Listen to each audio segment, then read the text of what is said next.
Yo, what is up guys? Today we're talking about how to have the best possible mentality towards becoming a great player. The first thing we have to talk about in today's episode is mentalities you want to avoid at all costs. And I bet 90% of you have one of the mentalities I'm about to mention, so focus up.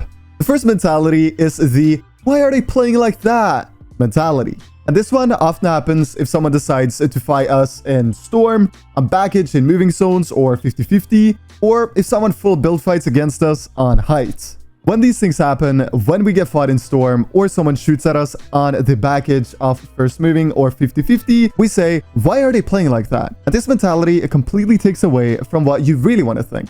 What you want to think is, okay, these guys are obviously bad at the game. How can I beat them? If you end up dying to these, well, dumb players, don't instantly say, why are they playing like that? And put all the blame on them. Because if you do this, I can guarantee that you won't have learned anything from any mistakes you might have made. Because you instantly put the blame on someone other than yourself. Instead say, alright, these guys played like absolute idiots, but how did I not beat them? And how can I make sure to never die to these kinds of players ever again? I'm gonna let you guys in on a little secret. In competitive Fortnite, there are a lot of people who just don't know how to play the game. They take unnecessary fights that will grief their own game and the opponent's game, but they do it anyways. The good thing about these players is that they're really easy to beat. But you gotta stay calm and focus on actually winning the fight. So please stop having the "why are they playing like that?" mentality. The second mentality you need to avoid is the "I'm so unlucky, I'm the unluckiest player" type mentality. This mentality is brutally cringe. Always portraying yourself as a victim is no way to improve at Fortnite nor anything else in this world. Sure, you can die to bugs, timeouts, invincible players, but many players say they're unlucky when they die in a 1v1 fight. Putting your death on unluckiness instead of realizing the fact that you definitely did something wrong that caused you to lose is just slowing down your improvement process tenfold. So stop being a cringe kid and being a victim. No one cares if you're the unluckiest player in the game. And crying because of how you die just won't get you anywhere. Take responsibility and understand that if you die, it's your own fault. Learn from it instead of blaming it on factors that you can't control. Okay, so what kind of mentality should you have? What should you think when playing to get maximum improvement out of your sessions every day? Let's start off with an example.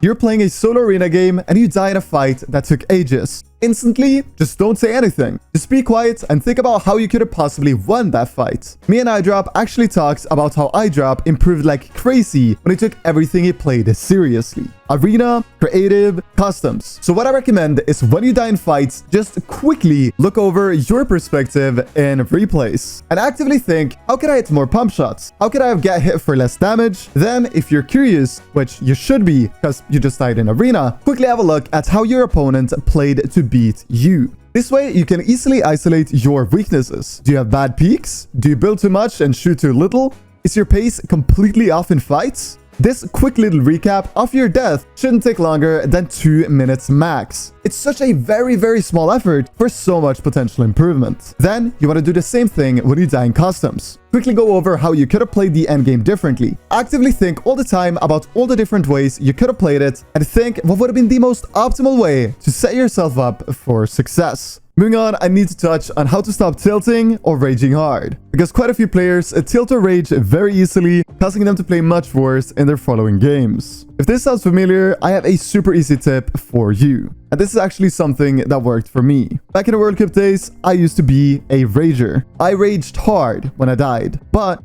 that was until I started doing something very simple. What I would do was hop into arena, and every time I died, no matter how annoying, frustrating, and tilting the death would be, I would force myself to just be fully quiet. When something negative happens, like dying to an absolute shitter in game, raging or tilting is for many a 100% natural reaction that happens near automatically. I knew I needed to change this natural reaction. Therefore, all I did for 2 weeks on end was staying completely quiet and queuing into my next game. By doing this, I changed my natural reaction to dying, and nowadays I rarely rage when playing Fortnite. Sure, I can get annoyed at myself if I die in a fight I really shouldn't have, but it's nowhere near as bad as it was back in the World Cup days. Try this out and let me know how it goes, because honestly, it isn't harder. Next up, we need to talk about what kind of mentality you should have in duos, as this season will have a duo of NCS just like the previous two. One mistake I see a lot of people make is to just instantly blame their teammates for their death in a game. But this is such a massive mistake, because if you blame your teammates instantly, you take no accountability for the mistakes you might have made. Additionally, blaming your duo just makes for a bad vibe environment to play in, and it makes playing quite a bit more boring. So here's what you want to do. When you guys play customs and you end up dying in an annoying way that most people would rage in, what you want to do is you want to either just say, my bad, if you feel as though you made a mistake.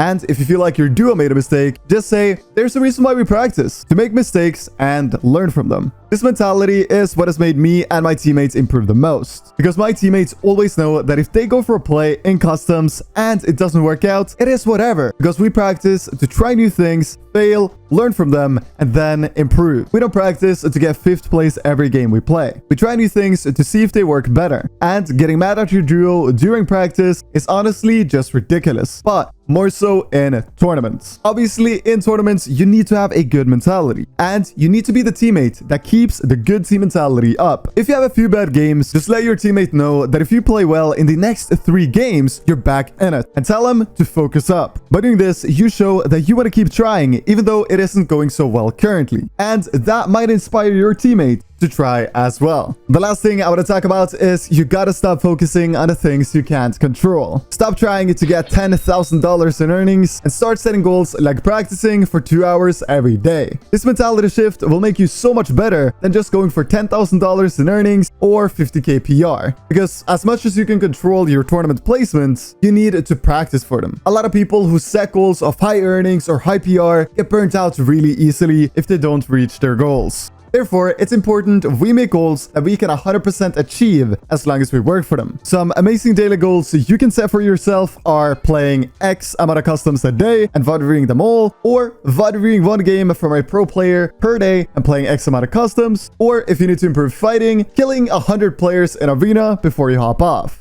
You guys get the drill. Set daily goals that you know will help when it comes to improving. It's the same with me and this YouTube channel. I can't control how many people watch my videos. However, I can control how good I make my videos. So instead of thinking I need to get 50k views per day, my goal is to make 1 video every day. So on that note, everyone, I hope you all found this video useful, and hopefully it can improve your mentality up until Duo FNCS. Because, you know, I really want to see you boys do good. Other than that, please go on to have an amazing day, everyone. My name is M1K3 Editz. Stay safe and take care.